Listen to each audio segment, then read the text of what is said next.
Hello my dear friend.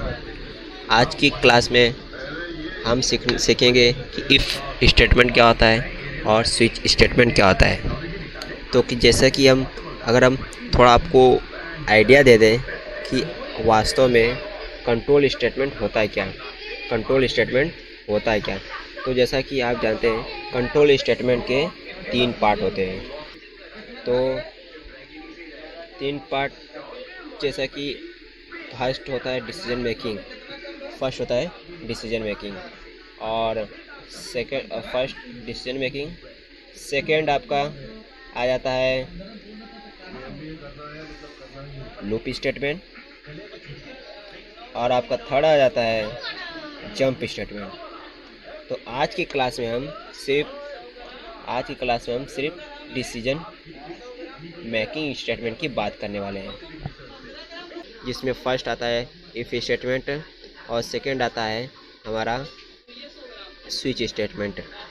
तो चलिए इसकी कुछ प्रॉब्लम को हम सॉल्व करते हैं और इसके कुछ प्रोग्राम को भी सॉल्व करते हैं। तो फर्स्ट ऑफ ऑल हम इसको प्रोग्राम को सॉल्व करेंगे।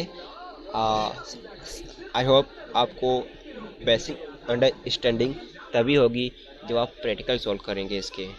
तो चलिए सॉल्व करते हैं।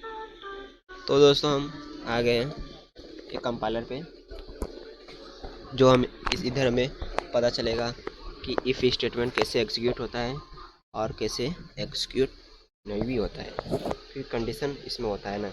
So start.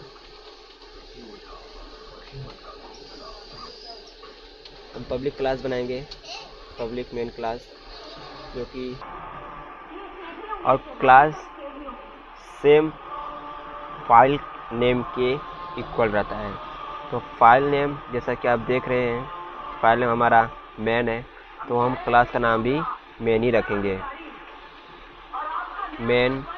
और फिर इसके बाद तो इसे एज अ क्लास हमें बताना पड़ेगा कि भाई आप क्लास हो। तो मेन समझ जाता है कि हाँ हम क्लास हैं। तो क्लास को ब्रैकेट के अंदर लिखें। तो ये हमें फंक्शन प्रोवाइड करता है मेन, शॉर्ट फॉर्म में जावा को मेन को स्निपेट का। तो हम यहाँ पर अपना इफ़ स्टेटमेंट एग्जीक्यूट करेंगे। तो इफ़ स्टेटमेंट सपोज हम कोई स्कैनर क्लास बना लेते हैं, क्योंकि हमें यूजर से कुछ इनपुट कराना है। तो स्कैनर क्लास हम बना लेते हैं।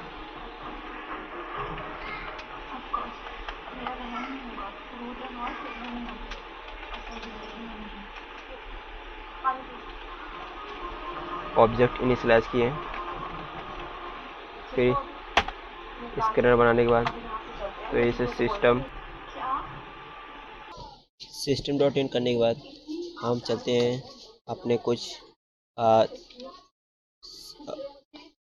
कुछ सपोज कुछ प्रिंट कराना है, ताकि यूजर समझ पाए कि हमसे सिस्टम मांग क्या रहा है। तो inter your name, sorry ID, क्योंकि हमें एज ए आईडी पास कराना है। तो हम आईडी पास कराएंगे, लेकिन आईडी हमारे पास होनी चाहिए उस नेम के एज इट इज़ सामने। तो एलन हम हटा दें और फिर इसके बाद इधर हम इंट में एज ए इनिशियलाइज करेंगे उसको आईडी, और आईडी इनिशियलाइज करने के बाद एस सी डॉट, क्योंकि हमें यूजर से इनपुट लेना है तो हमें स्कैनर क्लास का यूज करना ही पड़ेगा, स्कैनर क्लास के ऑब्जेक्ट का यूज करना ही पड़ेगा, क्योंकि यूजर से मांगता है इनपुट। तो अभी नेक्स्ट इंट, हमें इंट है मतलब या इंटीजर डेटा टाइप है, तो हमें इस नेक्स्ट इंट करना पड़ेगा। नेक्स्ट इंट करने के बाद फिर इसे हम इनिशियलाइज करेंगे। फिर जब भी हम, इतना तो हमारा काम हो गया अभी। अब इतना काम होने के बाद फिर हम इफ़ कंडीशन को अप्लाई करेंगे और कंडीशन हम आईडी मांग देंगे।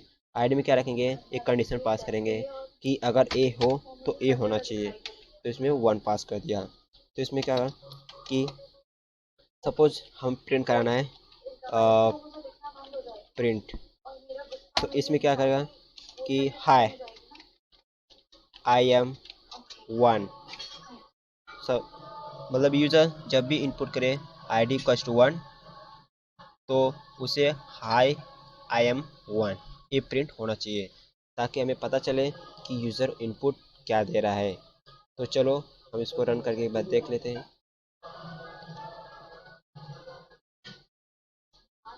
हाँ, हमारा आउटपुट आ रहा है। तो आईडी हम सपोज 1 इंटर करते हैं, तो इधर 1 इंटर किए, तो इधर इंटर मारे, तो इधर आया हाँ आई एम 1, मतलब हमारा डाटा यह सही है। अब इसको हम अगेन रन करते हैं, कुछ प्रॉब्लम को भी सोल्व करते हैं।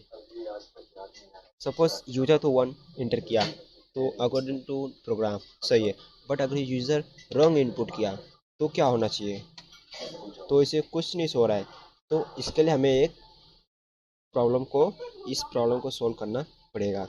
तो इसको प्रॉब्लम को सोल्व करने के लिए एक इफ़ कंडीशन के बाद एक एल्स आता है, एल्स पार्ट आता है, जो हमें बताता है कि भाई अगर आपका इफ़ कंडीशन नहीं हुआ, अगर आपका इफ़ कंडीशन एग्जीक्यूट नहीं हुआ, तो भाई हमें यह एल्स कंडीशन में डाल दीजिएगा। तो इसमें हम प्रिंट एलन करते हैं।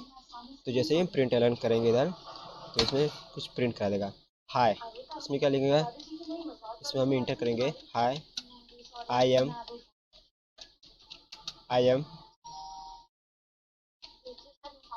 अनदर नंबर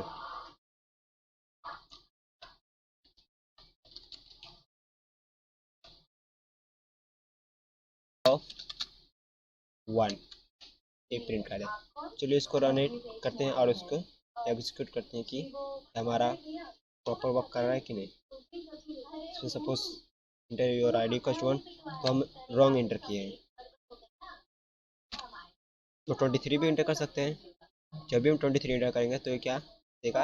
एल्स कंडीशन में जाना चाहिए। तो देखिए ये एल्स कंडीशन में जा रहा है, मतलब इफ़ और एल्स स्टेटमेंट।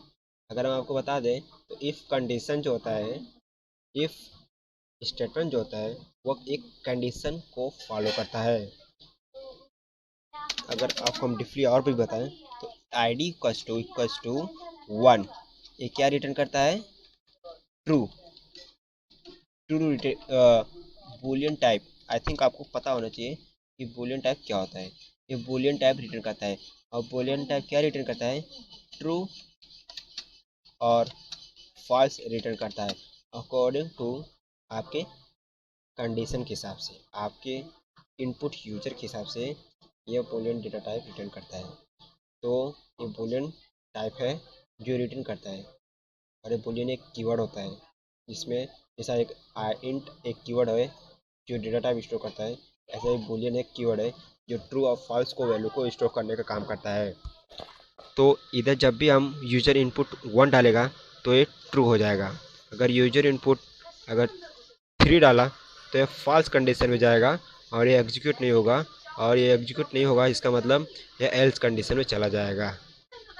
तो दोस्तों आज अगली क्लास हम स्विच स्टेटमेंट में बहुत डीपली अंडरस्टैंड करेंगे कि स्विच स्टेटमेंट होता है क्या, ए टू जेड उसकी हर एक कंसेप्ट को क्लियर करेंगे। सो दोस्तों एज ऑफ नाउ बाय।